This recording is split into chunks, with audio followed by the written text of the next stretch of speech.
So this is continuing on part 2, referencing understanding comics, and this is essentially a great primer, as we said, in how to understand visual arts, and not just for sort of creating comics, but also for any discipline that's about communicating ideas, so marketing, product design, industrial design.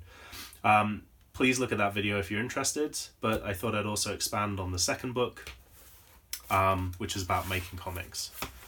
And so what's great about this is that he takes an example here, which is a lifted up, is essentially looking at the sort of plot of how a man would walk along, see a key, notice it, pick it up, examine it, go to a door, unlock it, and then suddenly a lion jumps out at him. And so he takes this and uses this as a really interesting point of saying, what happens if you subtract or even move different elements around? It completely changes the rhythm. Or indeed, if you get away, completely subtract the lion, it leaves it as a sort of mystery and suspense. If you remove the fact that he picks up and acknowledges that it is a key, then it's actually quite confusing to know, well, why did he pick up? So you have to put that bit in to sort of land the point of he finds a key on the ground. But then it also begs the question, do you necessarily need to have that, oh look, what's that? Could you combine those two? So he goes through a sort of interesting provocation of how you stage information to the reader. When are you holding things back for suspense, or where are you perhaps slipping up by not giving enough detail to make sense of it? And I think this really applies to a lot of other different visual medium. So again, he's sort of saying the balance is always a bit between intensity and clarity of what you're doing. And dare I say it, he meditates on that for a good section, and breaking it down into sort of tools of looking at how you use, the moment, the framing, image, words, and general flow of the information, not necessarily just being linear across the page, could be all over. So he really breaks that down a huge amount. And I think a really nice thing he also does is also to look at, essentially cartoon characters. And I think I had maybe understood this, but not realized that actually when you draw sort of, let's say these are sort of, superheroes of earth, air, fire, and water, earth does look kind of dumpy and heavy, and so it's appropriate to sort of embody that in the person. And it would be kind of odd if the air superhero was quite as heavily built as this chap, or indeed, fire was, not a little bit, sort of mischievous looking, if it was very calm and collected like water or air. So I think he makes the point that sometimes embodying things in an unspoken way can be really, really powerful. And again, a lot of characters throughout history, have borrowed from animals, which I never really realized until I saw it. And then now I can't stop seeing it now that I've seen it of, this guy's a walrus, the chicken kind of beaky. Does that make it intellectual? I don't know why a chicken is intellectual.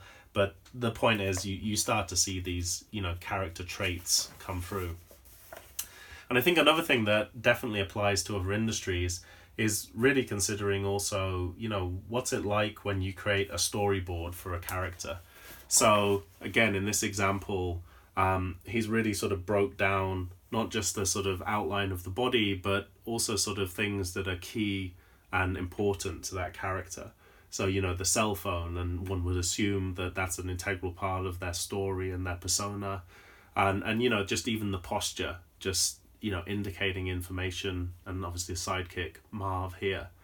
And I think what's interesting is that by going through that process of fleshing out the character, you start to almost give meaningful constraint to what will and won't happen within that space.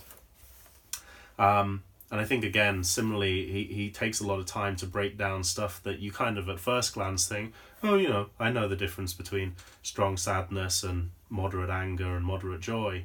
But then, what does that mean when you combine those things? It's a more complex thing. So how to depict emotions which aren't necessarily, should we say, like primary colors? How do you get into more nuanced variations? And I think even if I don't particularly feel I'm ever going to conquer any of these sorts of things as well as he does, but it helps me understand how to consider presenting information and emotion when I'm working in design. Again, even things that you just take for granted historically, why is this pose more powerful than this pose? Even when you simplify these things down to sort of stick men, it still actually makes a lot of sense. We still read them correctly, even when highly abstracted. So I think it's kind of interesting that, he even points out the sort of bow exists everywhere in society. Again, he goes into a little bit of how to stagger speech. And of course, speech doesn't just happen, in isolation of how you frame it. If something is being spoken off camera or close up or with two people on the page, the dynamic changes dramatically. And so I think he really, I almost get the impression if I was shooting a advert, and certainly haven't done work with the BBC, looking at where things are framed and how they're placed in sequence is tremendously significant for how they're interpreted. So again, I'd never really sort of seen this or appreciated this level of detail until I'd read books like this. But I think, again, he sort of breaks things down into the relation of, say, being word specific, picture specific, duo specific, the two together, intersecting, having these things cross-reference, interdependent, and so you're having to make sense of something else, parallel, and of course montage of things being very, very overlaid. So I love the fact that he even breaks this out into, again, its own visual iconography, and means that, I'll just lift that up for a bit of clarity there, but he goes through it in such a way that then when he's going through all these other references, he's really making the point of this is how it all works in essence. So I really think this is super interesting. I love this. And again, world building. I kind of feel he could have written an entire book on world building. So in the rare chance that his editor or publisher or he's even seeing this, I think this is worthy of an entire book. So my time at Lego, I realized just how important world building was, to the extent that I'm now reading Winnie the Pooh, which has a map at the beginning of it to my son, who's 3.5. And even when I look back at things like Lord of the Rings, the importance of that map, suddenly I realized that once you've started to define a character, that the character, when placed in a map, is going to behave in a certain way. So one character is going to approach a rocky stream with fear and trepidation. Another will be, throw caution to the wind and jump across. And then as those 2 or 3 or 4 characters go on a journey together, their interactions and cross interactions all, reveal the elements of their character. So, does the slightly crazy character who crossed the stream go back and help the timid one? And if so, what is there in a dialogue that would make them do that? So I love the fact that by carefully crafting a world, the stories, I'm not saying it's so glib as to say, oh, they just write themselves, but it adds to the dialogue rather than creating dialogue in isolation and then hoping that it has some reason to exist. So I felt this even when creating, sort of play experiences, understanding not just the character, but the world that they inhabit at quite a high level of detail. Even if none of this goes to the client or is shown, just as Winnie the Pooh, rarely do you actually see pictures depicting the entire landscape. It's only at the front and the back of the book. Yet you can see that stories happen traversing this map and this landscape. And so I love the fact that sometimes even the most assumingly simple of texts like that actually have a lot of rigor built into them, which I think for me is just incredibly humbling to see that. So needless to say, Scott is an incredible technician, and the fact that he even recreates all these incredible artists so effectively is a testament to his skill.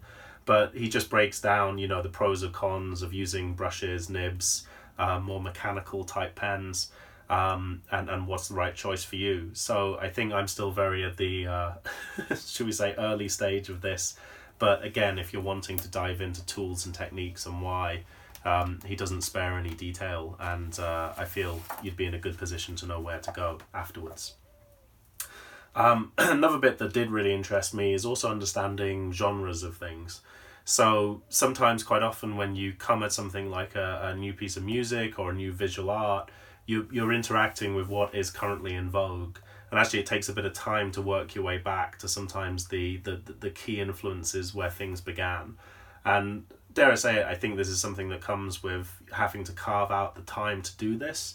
But I think it can be incredibly enriching, and that you see not just the, should we say, the trees, branches here, but you actually see a forest. You see where completely different industries begin to overlap and intersect. Because of course, let's say that the manga style of cartooning did not operate in isolation of, say, the film industry or of all sorts of other industries that took note from how that visual style was evolving over time.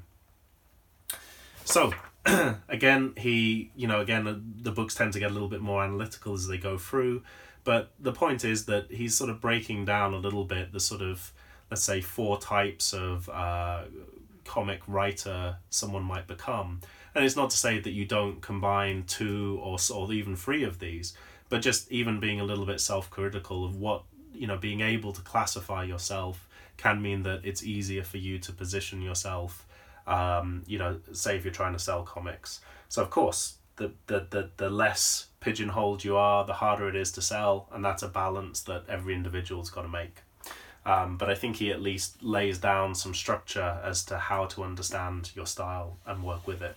And again, fair play to the guy. He spends always a lot of time putting really great references and follow-ons. So again, I feel these 2 books, which are not even particularly expensive, in the sort of $20, £20 sort of region, I think these are just some of the best books I've ever bought in understanding communication, visual art, and even just understanding play experiences and product experiences together. So yeah, thank you, Scott. Amazing work.